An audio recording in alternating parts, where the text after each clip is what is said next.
محرم کے مہینے میں خاص عبادت جو ہے وہ روزے رکھنے کی ہے.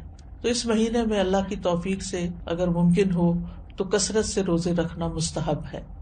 روزوں کے اعتبار سے رمضان کے بعد سب سے افضل مہینہ ہے.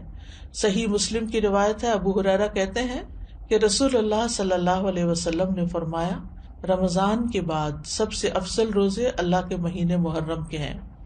ابن رجب کہتے ہیں کہ یہ حدیث اس معنی میں واضح اور صریح ہے کہ رمضان کے بعد نفلی روزوں میں افضل ترین روزے اللہ کے مہینے محرم کے روزے ہیں، اور یہ سب نفلی روزے ہیں.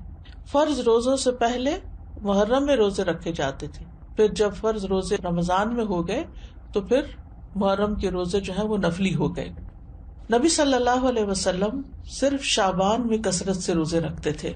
عائشہ رضی اللہ تعالی عنہا روایت کرتی ہیں کہ نبی صلی اللہ علیہ وسلم شعبان کے مہینے سے زیادہ کسی اور مہینے میں نفلی روزے نہیں رکھتے تھے. مطلب آپ نے محرم کا سارا مہینہ روزے نہیں رکھے یا شعبان سے زیادہ نہیں رکھے. اسی طرح صحیح بخاری کی روایت ہے، ابن عباس کہتے ہیں نبی صلی اللہ علیہ وسلم نے رمضان کے سوا کبھی پورا ایک مہینہ روزے نہیں رکھے. تو اگرچہ اس مہینے کے روزے افضل ہیں لیکن پورا مہینہ رکھنے کی ضرورت نہیں ہے. آپ روزے رکھتے حتیٰ کہ کہنے والا کہتا واللہ آپ کبھی افطار نہیں کریں گے، یعنی مسلسل رکھتے چلے جاتے تھے. اور افطار کرتے یعنی چھوڑ دیتے روزے رکھنا حتیٰ کہ کہنے والا کہتا اللہ کی قسم آپ کبھی روزے نہیں رکھیں گے.